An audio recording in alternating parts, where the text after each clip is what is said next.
Dari manakah kami akan mendapatkan pertolongan kami? Apakah ketika kami melayangkan mata kami ke gunung-gunung? Apakah ketika kami mengandalkan kekuatan kami sendiri? Tidak ya Tuhan. Pertolongan kami hanya datang dari Engkau yang menciptakan dan menebus hidup kami. Tuhan, kami yakin Engkau sudah ada di tengah-tengah kami. Allah yang pernah hadir dalam bentuk tiang api. Allah yang pernah hadir dalam awan kemuliaan Shekinah itu. Allah yang pernah hadir di dalam gempa. Allah yang pernah hadir di dalam laut yang terbelah. Allah yang sama sudah ada di tengah kami. Dan kami percaya hadirat-Mu akan memulihkan. Hadirat-Mu akan menyegarkan. Hadirat-Mu akan menumbuhkan. Khususnya hadirat-Mu yang Kau nyatakan di dalam firman-Mu. Tolong kami Tuhan supaya kami sungguh-sungguh hanya memusatkan perhatian kami kepada firman-Mu. Terpujilah nama Tuhan. Berkati setiap kami ya Tuhan. Hanya di dalam nama Tuhan Yesus, nama segala nama, Raja segala raja, dan Tuhan di atas segala Tuan, kami sudah berdoa.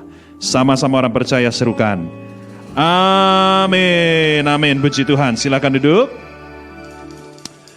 Saudara-saudara yang dikasihi oleh Tuhan, saya dititipkan salam hangat oleh Pendeta Hengki Setiawan, gembala kita, yang hari ini sedang melayani di Surabaya. Ya, Semu Susan juga ikut beliau, ya, karena Semu Susan dia bilang dia sudah lama tidak pulang kampung, ya, kampungnya memang di Surabaya, ya. Jadi dia ikut ya bersama dengan suami tercinta. Jadi Muse dan Semu memang lagi ada di Surabaya dan mendoakan kita sekalian yang beribadah pada hari ini. Dan beliau juga menyampaikan salam hangat ya. Baiklah saudara-saudara yang dikasihi oleh Tuhan Yesus. Jadi sebentar lagi kita akan mengakhiri seri tentang Roh Kudus ya. Lebih tepatnya 2 minggu lagi ya, minggu ini dan minggu yang akan datang ya. Jadi dalam 2 minggu kita akan sama-sama menuntaskan seri tentang Roh Kudus. Nah, saya sedikit bocorkan ya, karena di bulan Juli ya, bulan Juli kita akan memulai satu seri yang asik banget, yang keren, yang sangat praktis, yang sangat relevan dengan kehidupan sehari-hari ya, seri yang akan mengambil kitab Amsal. Nah, kitab Amsal itu tahu ya, kitab Amsal itu gudangnya hikmat. Kitab Amsal itu berisi banyak sekali pedoman bagi kita, kehidupan kita. Ya, apapun aspek hidup kita, kitab Amsal menyediakan prinsip dan petunjuk ya. Jadi saudara saya, kami para pemimpin excited sekali. Nah, saudara-saudara, kita masih tetap sekarang di seri tentang Roh Kudus ya, kita akan segera lanjutkan. Nah saudara, judul khotbah kita pada sore hari ini adalah Roh yang menyatukan. Yuk sama-sama kita ucapkan. Roh yang menyatukan. Ya, menyatukan siapa? Bukan menyatukan kita dengan pria idaman dan wanita incaran kita. Ya, itu mak comblang, ya, itu lain cerita. Ya. Tapi Roh Kudus itu menyatukan jauh lebih besar, jauh lebih hebat lagi daripada sekedar menyatukan dua sejoli. Ya. Nah saudara-saudara, mari kita buka firman Tuhan yang pada sore malam ini saya akan ajak kita lihat dari Efesus pasal 4 ayat 1 sampai 16. Yuk buka Alkitab masing-masing. Efesus pasal 4 ya. Kalau saudara sudah buka, saudara lihat perikop Alkitab kita. Itu judulnya apa? Coba ada yang bisa bantu baca? Terima kasih. Kesatuan jemaat dan karunia yang berbeda-beda. Coba perhatikan di situ ya. Judulnya itu menarik karena judulnya itu menurut saya cukup baik dan cukup tepat meringkas ya apa yang akan kita sama-sama pelajari, bahwa yang namanya umat Tuhan itu ada kesatuan tetapi juga ada keragaman. Betul? Betul? Ada kesatuan tetapi ada keragaman. Ya, unity and diversity. Ya, ada keragaman tetapi kita tetap bersatu, ya. Saudara, sebetulnya semboyan Bhinneka Tunggal Ika itu semboyan yang sangat Kristiani. Ya, dan harusnya gereja Tuhan itu harusnya menampilkan Bhinneka Tunggal Ika itu.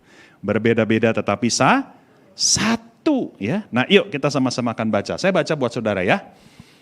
Sebab itu aku menasihatkan kamu, aku orang yang dipenjarakan karena Tuhan. Jadi ini yang menulis Rasul Paulus, dia sedang ada di dalam penjara. Supaya hidupmu sebagai orang-orang yang telah dipanggil berpadanan, bersesuaian dengan panggilan itu. Hendaklah kamu selalu rendah hati, lemah lembut dan sabar, tunjukkanlah kasihmu dalam hal saling membantu. Kalau saya tidak salah ingat ini ayat favoritnya gembala kita. Ya, biasanya gembala kita kalau bawain pembekalan, pembinaan buat para panitia atau tim, betul ya Cikian ya? Biasanya Babe Cikian akan pasti membawakan ayat ini nih ya. Ya, ini karakter Kristus ya. Yuk kita lanjutkan. Dan berusahalah memelihara kesatuan roh oleh ikatan damai sejahtera. Coba saudara nanti hitung berapa banyak ada kata satu atau kesatuan ya, banyak di sini ya. Ayat 4, satu tubuh dan satu roh dan sebagaimana kamu telah dipanggil kepada satu pengharapan yang terkandung dalam panggilanmu. Satu Tuhan, satu iman, satu baptisan, satu Allah dan Bapa dari semua. Allah yang di atas semua dan oleh semua dan di dalam semua. Tetapi kepada kita masing-masing telah dianugerahkan kasih karunia menurut ukuran pemberian Kristus. Itulah sebabnya kata Nas, tatkala ia naik ke tempat tinggi, ia membawa tawanan-tawanan. Ia memberikan pemberian-pemberian kepada manusia. Bukankah ia telah naik? Berarti bahwa ia juga telah turun ke bagian bumi yang paling bawah. Ia yang telah turun, ia juga yang telah naik jauh lebih tinggi daripada semua langit untuk memenuhkan segala sesuatu. Dan ialah yang memberikan baik rasul-rasul maupun nabi-nabi, baik pemberita-pemberita Injil maupun gembala-gembala dan pengajar-pengajar untuk memperlengkapi orang-orang kudus bagi pekerjaan pelayanan, bagi pembangunan tubuh Kristus. Sampai kita semua telah mencapai kesatuan iman. Nah, itu kata satu lagi di situ ya. Dan pengetahuan yang benar tentang anak Allah, kedewasaan penuh dan tingkat pertumbuhan yang sesuai dengan kepenuhan Kristus atau karakter Kristus. Sehingga kita bukan lagi anak-anak yang diombang-ambingkan oleh rupa-rupa, macam-macam, jenis-jenis, bentuk-bentuk angin pengajaran yang kacau, oleh permainan palsu manusia dalam kelicikan mereka menyesatkan. Tetapi dengan teguh berpegang kepada kebenaran di dalam kasih kita, bertumbuh di dalam segala hal ke arah Dia, Kristus yang adalah kepala. Daripadanya lah seluruh tubuh yang rapih, tersusun dan diikat menjadi satu oleh pelayanan semua bagiannya, sesuai dengan kadar pekerjaan tiap-tiap anggota, menerima pertumbuhannya dan membangun dirinya dalam kasih. Jadi ada berapa banyak kata satu? Banyak ya? Banyak ya, lebih kali dari 10 ya. Saudara-saudara, kita akan sama-sama melihat ya, bicara tentang kesatuan yang dimulai oleh Roh Kudus. Saudara, sebetulnya judul khotbah kita itu berangkat dari ayat yang ketiga ya, karena di situ dikatakan berusahalah memelihara kesatuan roh. Roh di sini huruf besar, artinya rohnya Allah, Roh Kudus. Betul ya? Kesatuan roh oleh ikatan damai sejahtera. Nah, saya menyediakan satu terjemahan yang menurut saya lebih mudah untuk kita pahami. Berusahalah sungguh-sungguh untuk hidup dengan damai supaya kesatuan yang diciptakan oleh Roh Allah tetap terpelihara. Nah, saudara-saudara, disinilah kita menyimpulkan satu hal yang penting. Ya, bahwa, ini belum di-delete ya. Oke, sorry. Ya, saudara-saudara, bahwa Roh Kudus, bahwa kesatuan itu adalah pemberian dari Dia. Kesatuan siapa? Kesatuan kita. Roh Kudus itu menyatukan setiap orang percaya, kita semua. Dan bahkan lewat dari gedung gereja ini, semua orang percaya di seluruh muka bumi ini, dari segala zaman disatukan oleh Roh Kudus di dalam satu keluarga atau satu tubuh. Amin. Ya, bahasa atau kiasan tubuh ini kita tahu dalam perjanjian baru, tubuh ini juga di dalam 1 Korintus, tubuh Kristus, satu tubuh Kristus, ini bicara tentang umat Tuhan. Ya, kiasan tubuh ini kiasan yang sangat menarik. Karena sekali lagi di sini kita melihat ada perbedaan tapi ada kesatuan. Sebagaimana tubuh kita ada perbedaan anggota-anggota tubuhnya. Betul?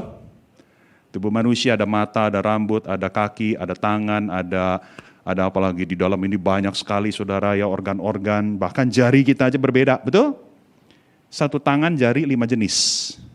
Ya, coba bayangkan kalau ini jempol semua, kayak pohon jahe. Saudara-saudara, waduh kalau ini jempol semua di mana kita taruh cincin nikah kita ya. Cincin nikah kita gramnya akan lebih tambah karena lebih gede lingkarannya kan. Nah, saudara-saudara, jadi Tuhan itu begitu luar biasa. Kita ini juga begitu, umat Tuhan itu beragam-ragam. Ya, Tuhan yang satukan lewat Roh Kudus. Ya, saudara, saya sengaja memasukkan istilah ini, faith accompli. Pernah dengar nggak? Ini istilah dalam dunia politik atau dalam dunia hukum. Ya, faith accompli itu artinya begini, sebuah keputusan yang sudah terjadi dan tidak bisa dibatalkan oleh siapapun. Jadi yang namanya kesatuan roh itu sesuatu yang sudah disediakan oleh Allah. Waktu kita percaya Tuhan, waktu kita lahir baru, saya, saudara, tanpa terkecuali kita langsung terhisap, masuk ke dalam yang namanya satu keluarga Allah. Amin. Terlepas saudara sadar atau enggak? Atau barangkali saudara sadarnya baru belakangan. Tapi realitasnya tidak bisa dibatalkan. Yang namanya cikian saudara seiman saya. Sampai keabadian. Gak main-main loh. Ya. Saudara-saudara, kita semua adalah satu tubuh, satu keluarga. Nah, dengar baik-baik. Kenapa ini harus pemberian Roh Kudus? Karena kalau berpulang kepada manusia, maka nggak mungkin kita akan memiliki kesatuan di dalam keragaman. Sulit sekali. Karena begini, manusia itu punya kecenderungan, punya kesukaan, bergaul, bersahabat, berkelompok dengan orang yang sama dengan dia. Betul nggak sih? Betul nggak? Kita lebih suka bergaul sama yang satu etnis. Kita lebih suka bergaul barangkali dengan orang yang satu tingkat ekonomi kita. Kita lebih suka bergaul dengan mereka yang status sosialnya bersama dengan kita. Sama dengan kita. Itu kecenderungan yang alamiah dari diri manusia. Itu sebabnya sulit sekali kalau tanpa bantuan Roh Kudus kita bisa menjadi satu. Ya. Saudara, saya kasih konteks, ini menarik sekali. Surat Efesus itu kan ditujukan kepada tentu jemaat Efesus, ya, yang ada di kota Efesus. Saya membaca satu info, saudara, ini menarik sekali. Jadi konteksnya pada zaman dulu begini. Kota Efesus itu salah satu kota besar di zaman itu. Ya, setelah Roma dan Korintus. Efesus itu kota dagang, ya, kota kosmopolitan. Nah, saudara, kita tahu kalau kota besar, kota dagang, biasanya itu akan menarik dan memikat orang-orang dari penjuru sekitarnya untuk ke situ. Betul ya? Betul ya? Sampai sekarang juga terjadi yang disebut dengan urbanisasi. Ya, orang-orang dari kota-kota kecil berbondong-bondong datang ke kota besar. Ya, untuk apa? Untuk mencoba peruntungan. Untuk apa? Mendapatkan nasib yang lebih baik. Ya, mereka kalau di daerah mereka sulit sekali, tapi mereka ke kota besar, mereka mungkin bisa menaikkan taraf kehidupan. Nah, demikian juga dengan Efesus, karena Efesus ini kota besar, kota dagang, maka menarik banyak orang dari segala penjuru. Artinya di kota Efesus itu numplek, plek, banyak orang dari segala macam ras dan bangsa. Banyak di kota Efesus. Nah, yang menarik saudara dari info yang saya peroleh, ya, pada zaman itu di kota Efesus, mereka itu punya yang namanya kampung masing-masing. Jadi ada kampung Yahudi, jadi orang Yahudi nggak nyampur sama orang lain. Ada kampung orang Ethiopia sendiri, ya, jadi kampung orang Ethiopia ya semua orang Ethiopia di dalam. Ya. Ada kampung orang, ya katakan orang Romawi. Wah, ya, ada kampung khusus untuk orang-orang Yunani. Memang mereka sengaja bikin kampung-kampung gitu. Jadi blok begitu. Ya mungkin ada kampung orang Chinese kali ya. Ada nggak kira-kira ya? Soalnya saya teringat pepatah yang mengatakan di mana matahari terbit di situ ada orang Chinese. Ya, nah nggak tahu juga deh zaman itu ada nggak orang Chinese. Barangkali ada yang jualan choi pan di situ ya kan? Nggak tahu juga ya. Ya, jadi saudara-saudara mereka punya kampung-kampung sendiri. Dan begini saudara, setiap kampung itu saudara mereka bangun tembok yang tinggi-tinggi. Kenapa saudara? Karena mereka menjaga dari orang lain masuk. Jadi saudara perhatikan, secara psikologis mereka itu saling membenci. Mereka saling gak suka. Mereka saling curiga. Ya. Dan bukan hanya secara mental mereka begitu, mereka juga tunjukkan dengan membangun tembok-tembok itu. Ya, seolah-olah, kalau kamu tidak satu suku bangsa dengan kami, maaf, tidak boleh masuk. Ya, hanya yang satu suku bangsa, silahkan masuk. Yang lain, no, harus di luar. Ya. Jadi saudara, itulah kondisi kota Efesus. Saudara kebayang gak itu? Ya, tegangannya itu. Ya. Saudara, mereka seperti jerami kering yang sedikit saja diprovokasi tersulut, mungkin akan terjadi pertikaian konflik sosial. Di tengah situasi seperti itulah ada orang-orang yang dipanggil oleh Injil dan menjadi anak Tuhan. Dan ketika mereka dilahirkan baru, apa yang terjadi? Mereka melihat orang lain dari suku bangsa yang berbeda. No, dia bukan musuh saya, dia adalah saudara seiman saya. Amin. Mereka keluar dari kampung mereka. Mereka keluar dari tembok-tembok mereka. Dan mereka menjadi keluarga baru yang namanya keluarga Allah. Hei, kalau bukan Roh Kudus yang kerja, nggak mungkin itu terjadi. Betul? Itu sebabnya di dalam surat Efesus, kalau saudara baca di dalam pasal sebelumnya, ada kan kalimat yang mengatakan karena Kristus telah meruntuhkan tembok-tembok pemisah di antara kita. Nah itu konteksnya. Karena memang zaman itu betul-betul ada tembok fisik yang tinggi-tinggi yang membatasi kampung-kampung yang berbeda itu. Tetapi sekali lagi iman Kristen telah meruntuhkan semua. Berbeda? Ya berbeda. Tetapi kita sekarang satu di dalam Tuhan. Amin. Saudara-saudara, inilah pemberian Roh Kudus. Ya. Tetapi begini saudara, jangan berhenti di situ. Ya. Karena ada bagian dan tanggung jawab kita. Walaupun kesatuan kita, ya, sebagai satu keluarga Allah, sebagai satu tubuh Kristus, itu benar pemberian Roh Kudus. Tetapi dengar baik-baik. Saya dan saudara dapat merusak atau memperkuatnya. Yang namanya hadiah di mana-mana, walaupun kita dikasih gratis, waktu di tangan kita bisa rusak, kita bisa manfaatkan. Setuju? Setuju? Demikian juga dengan kesatuan. Saya, saudara, satu persatu bisa merusak. Atau kita bisa memperkuatnya. Tentu saja kita harus memilih yang kedua. Setuju? Ya. Tentu saja kita sebagai orang-orang Kristen, anak-anak Tuhan, kita jangan merusak karunia indah yang sudah Tuhan berikan kepada kita yang namanya kesatuan. Kita harus memperkuat, mempertebal, mengokohkan kesatuan dan persekutuan di antara kita. Ya. Itu yang dikatakan ayat 3.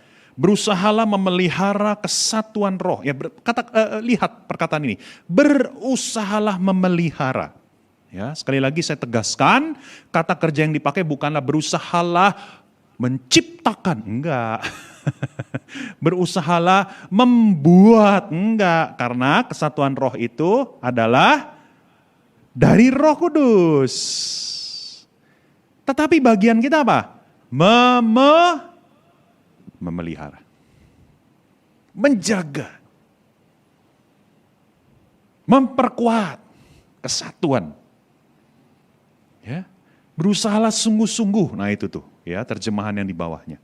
Oke, nah saudara berdasarkan ini maka saya akan mengajak kita melihat ada 3 cara memperkuat kesatuan roh atau kesatuan kita sebagai umat Allah. Ya, ada 3 cara.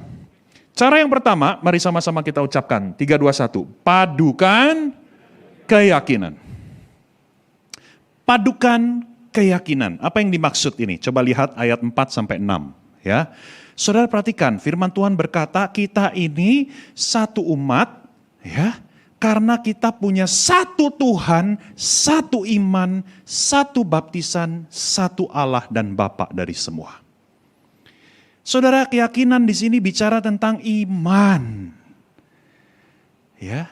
Saudara, bagaimana kita bisa memperkuat kesatuan di antara kita? Maka hal pertama yang harus kita pastikan, kita memiliki iman yang sama. Ya. kita memiliki keyakinan yang sama tentang Tuhan. Saudara-saudara, saya akan bicara konkret aja deh. Ya, iman yang sama itu gimana patokannya? Gimana bunyinya gitu loh. Gimana wujudnya supaya kita sama-sama ngerti gitu ya. Nggak usah jauh-jauh. Itu sebabnya mengapa penting setiap minggu kita mengucapkan, melafalkan pengakuan iman rasuli. Saudara tahu nggak pengakuan iman rasuli bukan hanya disebutkan oleh GKBJ. Pengakuan iman rasuli itu disebutkan oleh semua gereja di seluruh muka bumi. Bahasa Inggrisnya The Apostle Creed. Jadi bukan hanya baptis, metodis, reform, ya, bahkan karismatik walaupun mereka belum tentu setiap minggu. Tetapi mereka percaya pengakuan iman rasuli. Ya. Nah, ini yang menyatukan kita. Saudara, apapun suku bangsanya, apapun jenis kelaminnya, apapun latar belakang sosial, ekonomi, budayanya, saudara-saudara, kalau mereka percaya apa yang ada di dalam pengakuan iman rasuli sebagai sari atau ringkasan ya iman kita, maka dia adalah saudara seiman kita. Amin. Atau kita bisa lihat dalam hal begini, saudara. Ya, saudara, saya sangat terbantu ya dengan perkataan dari seorang bernama Rupertus Meldenius yang hidup di abad 16, ya 1500-an sekian. Ya. Saudara, dia mengatakan begini, dalam hal-hal yang esensial harus ada kesepakatan. Nah, pertanyaannya hal-hal esensial itu seperti apa? Nih, saya bantu saudara. Yang esensial ya. Satu, kita harus percaya Allah Tritunggal. Amin. Itu yang membedakan kita dari agama lain. Bahkan yang membedakan kita dari Saksi Yehova dan Mormon. Ya, Allah Tritunggal itu Allahnya berapa? Hati-hati jawab. Yes, terima kasih. Ya, Allah Tritunggal itu Allahnya satu, tapi tiga pribadi. Ya, jadi jangan bilang kita percaya tiga Allah. Enggak. Percaya tiga Allah mah itu nanti kayak Hindu. Saya percaya satu Allah. Coba katakan begitu. Saya percaya satu Allah. Kita semua percaya satu Allah, tapi tiga pribadi. Ya. Yang kedua, kita harus percaya keselamatan hanya ada di dalam Kristus. Jadi jangan mau dengar kalau ada pendeta pengajar yang mengatakan, kalau kamu nggak begini, kamu nggak begitu, keselamatan kamu bisa hilang. Itu berarti keselamatannya tidak semata-mata Kristus, tapi Kristus mesti ditambah yang lain. Nah, kita enggak percaya itu. Kita percaya bahwa keselamatan hanya di dalam Kristus. 3, Kristus itu adalah Allah sejati dan manusia sejati. Ini harus kita pegang. Amin? Amin? Karena kalau saya bandingkan dengan Saksi Yehova tidak percaya Yesus itu adalah Allah. Siapa di sini mantan Saksi Yehova? Ya, Saksi Yehova itu tidak percaya Yesus adalah Allah. Agama seberang juga begitu. Ya. Apalagi? Satu lagi yang terakhir, hal yang esensial. Kita harus percaya bahwa Alkitab itu adalah firman Tuhan. Amin? Firman Tuhan. Ya. Nah, saudara-saudara, ini yang disebut dengan hal-hal yang esensial. Ini yang menentukan seseorang itu anggota tubuh Kristus atau bukan. Itu sebabnya saya yakin sepenuhnya Saksi Yehova, Mormon bukan anggota keluarga Allah. Mereka bukan bagian dari tubuh Kristus.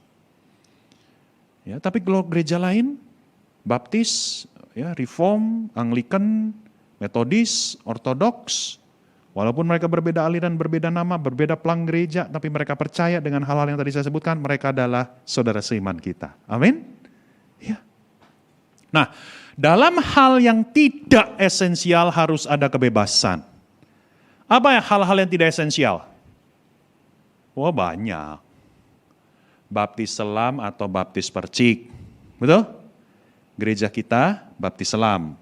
Artinya seluruh tubuh harus tenggelam dalam air, ya kan? Tapi ada gereja yang baptis percik kayak GKI. Baptis percik itu artinya cuma dialirin air aja di kepalanya. Ya. Nah, saudara, kemarin saya dapat video TikTok itu baptis gentong, saudara. Saudara lihat nggak itu videonya ya? Jadi ada orang dibaptis masukin ke gentong biru gitu ya, tapi masalahnya itu kan sempit ya, dengkulnya nyangkut. Sedangkan pendeta yang baptis maksa dia harus tenggelam. Ayo masuk. Lah ya susah lah orang mengangung gentong yang sempit begitu ya kan. Ya itu memang pendetanya kurang perhitungan juga ya kan. Ya bukan berarti nggak boleh pakai gentong ya, gentongnya gedean dong ya, supaya orang kalau mau tenggelam ya tenggelam sekalian gitu loh. Nah saudara-saudara, banyak. Ada gereja yang mengakui pendeta wanita, ada gereja yang tidak mengakui pendeta wanita. Ya, ada gereja yang mengakui baptisan anak, ada gereja yang mengakui baptisan dewasa. Oke? Bahkan alat musik saja berbeda. Ada yang pakai band, ada yang nggak mau pakai band loh, harus piano dan organ. Sampai sekarang masih ada. Nah saudara, itu yang namanya hal-hal yang tidak esensial. Silahkan berbeda, ada kebebasan, nggak apa-apa. Ya. Dan yang terakhir ini yang penting, gak boleh lupa. Dalam segala hal harus ada kebaikan. Kebaikan hati maksudnya. Jadi gini, kita berbeda sama yang lain, it's okay. Tapi jangan menghina. Jangan mengejek. Jangan merendahkan. Boleh kita berdebat. Boleh kita berdialog. Boleh kita tidak sepakat. Boleh kita mengkritik. Enggak masalah. Tapi di dalam kasih dan hormat kepada mereka. Amin. Misalnya saya pernah berdebat sama teman-teman dari karismatik soal bahasa roh. Gak apa-apa. Mereka punya keyakinan semua orang Kristen harus berbahasa roh. Kalau saya berkeyakinan bahasa roh itu karunia, seperti karunia mengajar, menasihati dan sebagainya. Artinya gak semua orang punya karunia yang sama. Ya, saya gak punya karunia bahasa roh. Ya. Nah, saya berdebat saudara, tetapi nggak apa-apa. At the end, pada akhirnya, kami setuju bahwa kami tidak setuju bersama. We are agree to disagree. Iya kan? Nggak apa-apa, it's okay. Tapi kami saling respect, kami saling menghormati. Saya tetap menganggap dia my brother in Christ 100%. Amin. Saya tetap yakin nanti gue ketemu lu di sorga, bye gitu kan. Sama-sama kita akan masuk ke sorga yang sama. Gak apa-apa, jangan remehkan, jangan jelek-jelekin. Oke? Harus ada kebaikan hati. Nah, saudara, saya simpulkan begini poin pertama. Kita di satu sisi, kita harus menolak pengajaran iman yang jelas-jelas salah. Ya, tetapi di sisi yang lain kita harus mengingat juga bahwa pemahaman iman kita masih belum sempurna. Ya, kita masih bisa berubah. Gak apa-apa, it's okay selama yang esensial tidak kita tinggalkan. Ya. Pengajaran iman yang jelas-jelas salah itu harus kita tolak. Siapa di sini yang langganan Netflix? Ada? Ada? Yes, ya, jangan malu. Di sini nggak haram kok Netflix ya. Saya pun juga langganan Netflix ya. Bahkan saya sampai 5 viewers ya, 4 viewers ya, bagi-bagi sama keluarga lain gitu ya. Saudara, di Netflix lagi ada seri dokumenter ya, dokumenter judulnya Keep Sweet, Pray and Obey. Ya, saudara, saya nonton itu 4 episode. Setelah selesai nonton, saya mau muntah mual, saudara. Tahu nggak kenapa? Itu film dokumenter meliput tentang seorang pendeta bernama Warren Jeffs, pendeta di Amerika. Dia pendeta gereja Mormon. Apa yang membuat saya mual? Karena dia mengajarkan poligami itu alkitabiah. Dan dia punya istri 50 orang lebih. Dan dia menikahi wanita di bawah umur juga. Ada yang umur 13 udah dikawinin sama dia, umur 14 dikawinin sama dia. Dan cara-cara dia dengan begitu cara manipulatif. Dan dia mengajarkan, semakin banyak istri, coupling lu di sorga makin aman. Gawat gak? Gawat ya. Ya, saya sampai mau muntah loh, nonton 4 episode ya, apalagi waktu saya dengerin rekaman dia lagi ngobrol sama wanita-wanita di bawah umur ya, dia berusaha memanipulasi, kamu harus taat sama saya nabi kamu gitu. Karena kan di Mormon itu percaya masih ada nabi yang seperti itu, prophet. Ya. Saudara, kita harus tolak. Kenapa? Ini ajaran tidak sesuai dengan firman Tuhan. Udah jelas-jelas poligami nggak boleh. Saudara baca Efesus. Rasul Paulus bilang apa? Hai suami, kasihilah istrimu. Firman Tuhan tidak bilang begini, hai suami, kasihilah istri-istrimu. Ya, love your wives. Enggak. Tapi love your wife. Titik. Artinya berapa orang? Jangan belaga-belaga bego bahasa Inggris gara-gara beginian ya. Wife, 1. Ya, jangan gara-gara kita mau punya istri banyak, berapa ya wife itu ya? Ya, saudara, ini jelas sekali. Ya. Nah, oke. Tetapi di sisi yang lain, kita masih dalam ziarah. Kita masih bergumul. Mungkin ada teologi-teologi kita yang mungkin bisa berubah. It's okay, gak apa-apa. Gak apa-apa. Saya kasih contoh diri saya ya. Tapi saya sedang tidak mengajak saudara untuk menjadi seperti saya. Ini sekedar contoh saja.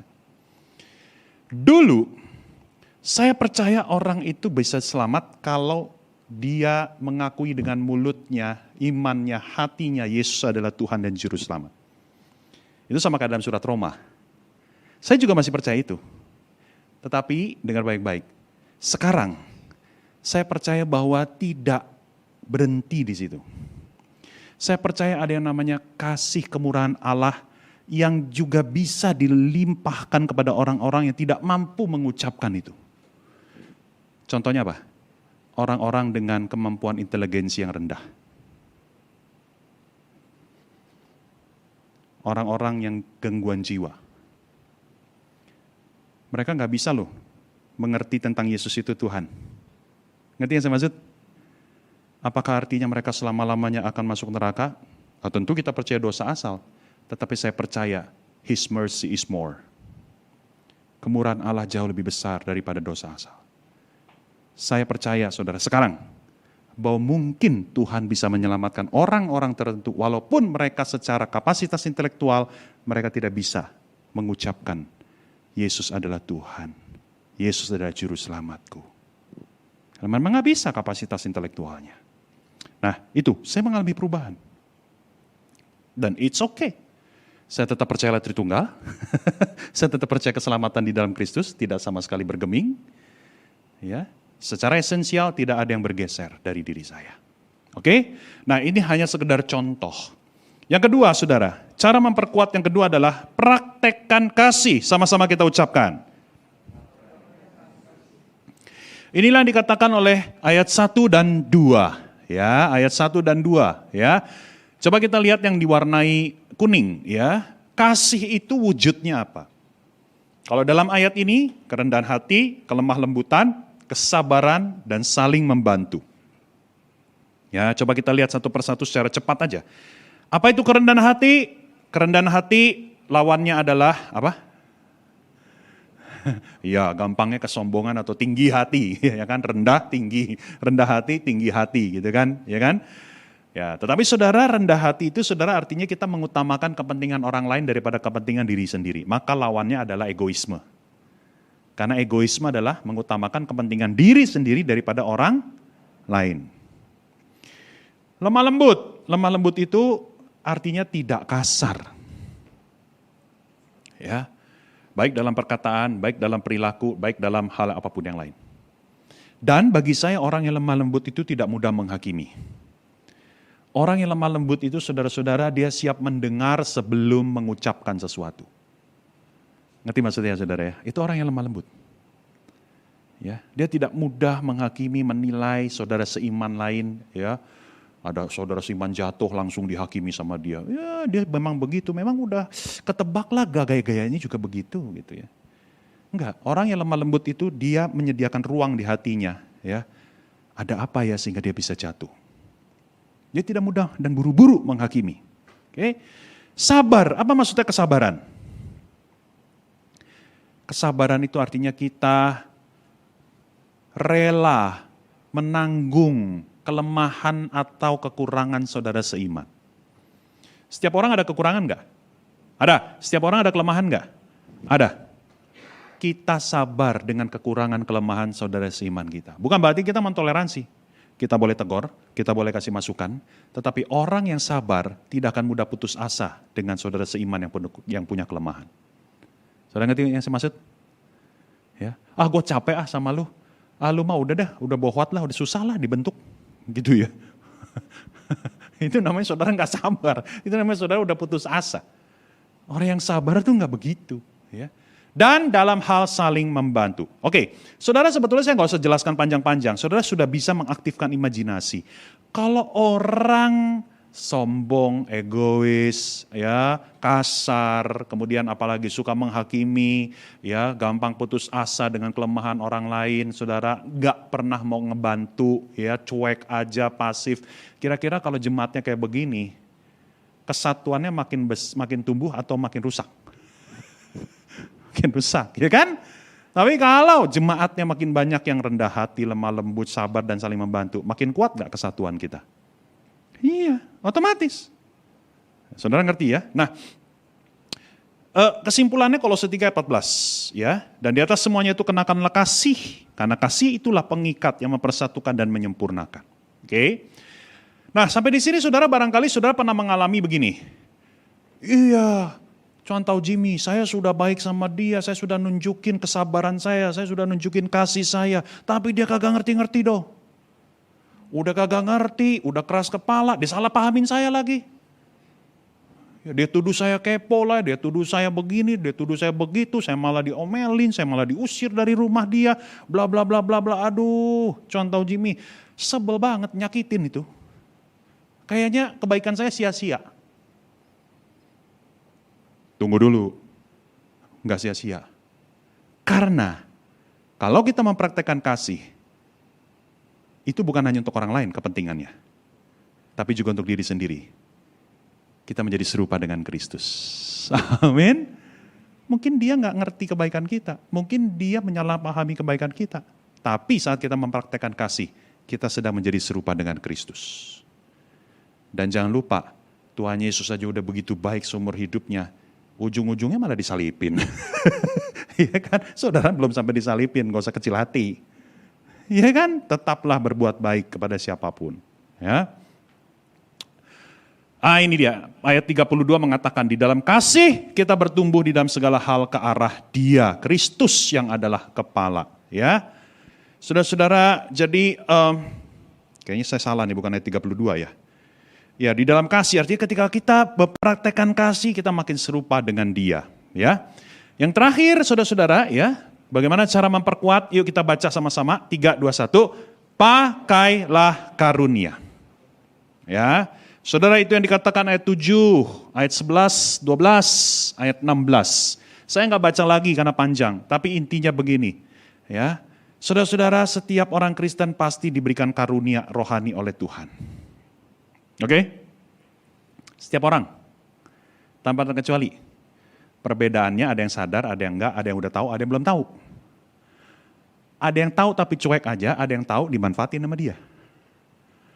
Realitanya tetap setiap orang percaya tanpa terkecuali ada satu minimal karunia rohani dalam dirinya. Oke? Saudara-saudara, definisi karunia rohani itu apa sih? Spiritual gifts.